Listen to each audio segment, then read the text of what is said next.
क्या बालासोर ट्रेन हादसे का खुल गया राज? डेटा लॉगर खंगालने पर क्या मिला? उस दिन सिग्नल्स की क्या थी स्थिति?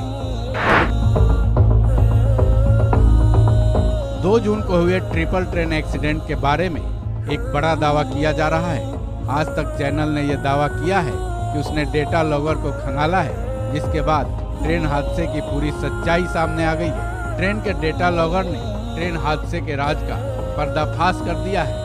आज तक के मुताबिक कोरोमंडल ट्रेन को होम सिग्नल और आउटर सिग्नल दोनों पर हरी झंडी दी गई थी। फिर अचानक से ही अप और लूप लाइन का सिग्नल रेड हो गया था, जिसकी वजह से लूप लाइन पर ही कोरोमंडल एक्सप्रेस मालगाड़ी से टकरा गई थी। इसके बारे में जब आज तक ने सिग्नलिंग और टेलीकॉम एक्सपर्ट अखिल अग्रवाल से बात की, बता दें अखिल अग्रवाल रेलवे बोर्ड के सिग्नलिंग और टेलीकॉम के महानिदेशक भी रह चुके हैं। अखिल अग्रवाल ने इस चैनल को इस मामले में बारीकी से समझाया।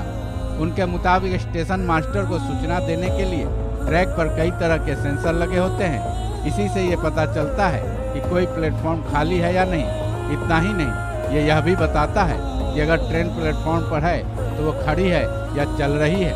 अखिल अग्रवाल ने बड़ी अहम जानकारी भी दी। उन्होंने बताया कि जब ट्रैक पर ट्रेन खड़ी रहती है तो डेटा लॉगर पर लाल सिग्नल मिलता है, वहीं जब ट्रैक खाली होता है तो ये सिग्नल ग्रे हो जाता है, जबकि सिग्नल साफ होने के बाद जब ये पीला होता है तो उस स्थिति में अप और डाउन लाइन पीली हो जाती है। अखिल अग्रवाल ने आज तक को उस दिन क्या हुआ था उसके बारे में भी डेटा लॉगर के आधार पर जानकारी दी। उनके मुताबिक उस दिन जब यहाँ से हावड़ा ट्रेन गुजर रही थी, तब कोरोमंडल ट्रेन बहनागा बाजार स्टेशन के पास पहुँचना शुरू करती है। कोरोमंडल ट्रेन को होम सिग्नल और आउटर सिग्नल दोनों पर हरी झंडी दी गई थी।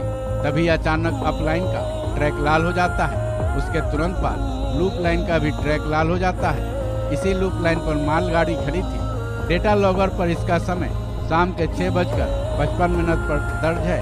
उस दिन सबसे पहले डाउन लाइन पर यशवंतपुर हावड़ा ट्रेन को निकालने के लिए हरे और पीले सिग्नल दिए गए थे। उसके बाद अप लाइन के सिग्नल को कोरोमंडल ट्रेन के लिए क्लियर किया गया था।